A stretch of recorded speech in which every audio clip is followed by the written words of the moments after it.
Hello everyone, AmyR here with Prairie Paper and Ink with some cards and some tags for my Christmas card series. So I'm using the Simon Says Stamp Gnome Wafer die. He has been super popular. They even released a smaller, slightly different version with the December card kit, which I'm just waiting on that kit to arrive. I can't wait. Love it, love it. Anyway, back to this one. So I die cut everything ahead of time. I decided to do multiples, as always. So I die cut everything to make 4 of these gnomes, and this die set has the outline and then the die with all the details. So, you know, his hat and his nose and his beard and his clothing and whatnot. So for all the pieces, I decided to add a little bit of enhancement with just Copic markers.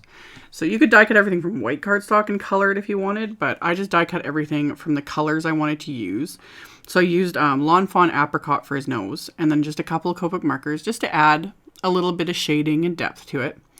And the thing to always keep in mind when using Copic markers on color cardstock is it will look very different when it fully dries. Like, it looks so dark when you first apply it because it's wet. And then as it dries back into, you know, the color cardstock, you're going to get a different look. So I always recommend, if you aren't sure, just to kind of scribble some of the colors onto a scrap of whatever color cardstock you want to color on.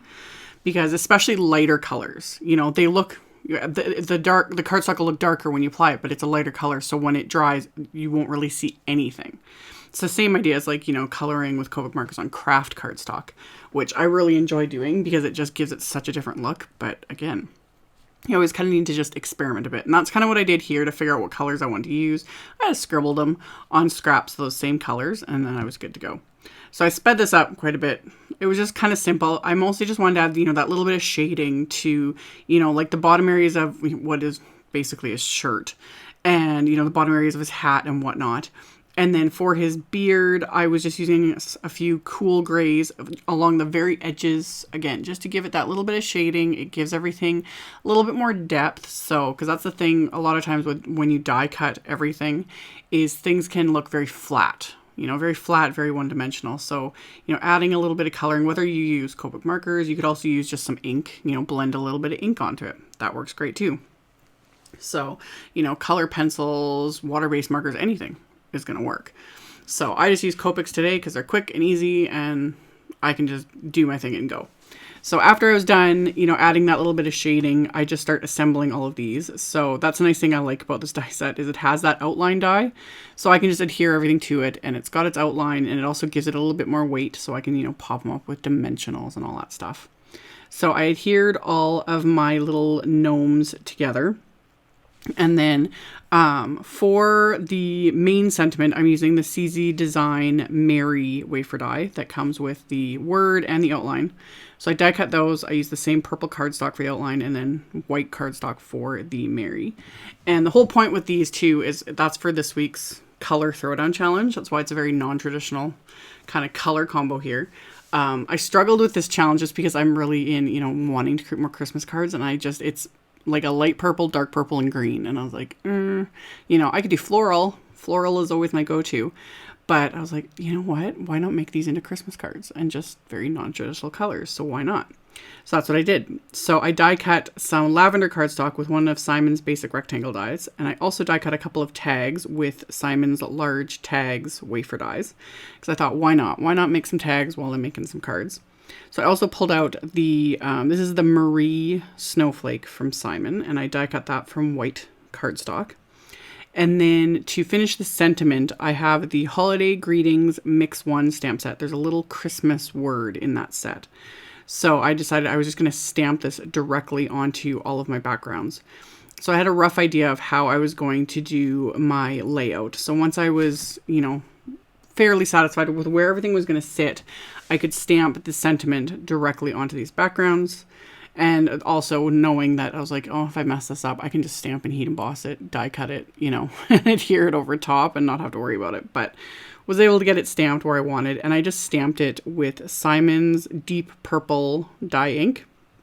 So I stamped that onto the backgrounds as well as onto the tags. And then I had pulled out Hero Art's Unicorn White Pigment ink. And then I'm going to stamp some snowflakes on all the backgrounds. And all these snowflakes are from that same Holiday Greetings Mix 1 set. And actually one of the snowflakes is very similar to the Marie snowflakes. Everything just kind of, you know, goes together. So I stamped the backgrounds and the tags with those snowflakes. It just kind of gives it a subtle effect. If you want them to be more obvious, I would use white embossing powder and just heat emboss them. But I just wanted it to kind of be just a little subtle background effect. So after stamping the snowflakes, I'm going to start adhering the die cut snowflakes, just putting some craft tacky glue right in the very center and then leaving the edges to kind of, you know, curl up a tiny little bit because that just gives it a little bit of simple dimension.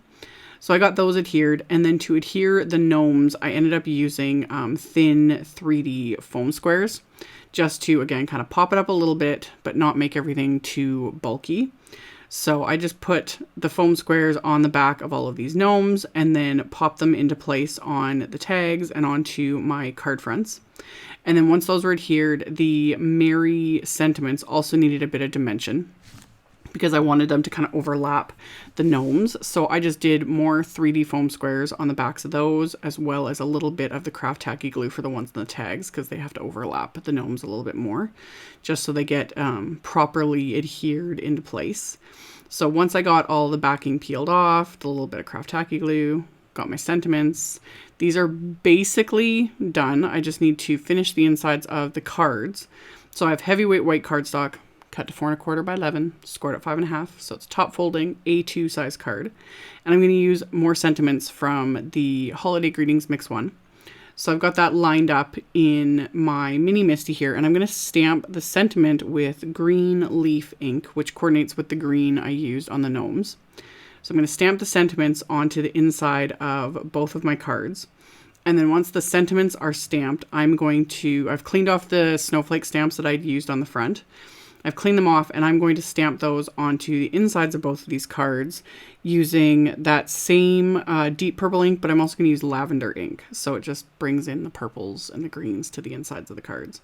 So I'm just going to go around and kind of stamp the snowflakes with the lighter purple first, and then stamp them again with the darker purple.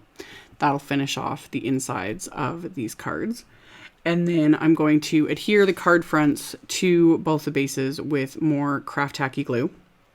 So I'd cut down those card fronts with one of the smaller rectangle wafer dies from the basic rectangle set. So then it's like framed by the card base. And then once those are adhered, I got to add a little bit of bling. So I've got Studio Caudia crystals I have the May crystals, which are the green ones, the June crystals, which are purple, and then the April crystals, which are like a mixture of like white and clear. So I'm going to kind of sprinkle these throughout all the backgrounds as well as the tags, just kind of pulling in more of those colors, the greens and the purples and whatnot. So once I was kind of happy with the placement on all of these, and again, heavy-handed, because why not? Give it the bling. So adhered everything into place with the craft tacky glue and my jewel picker. So just putting down a dab of the adhesive, picking up the crystal with my jewel picker, and then pressing those into place. And then that's going to finish off the cards.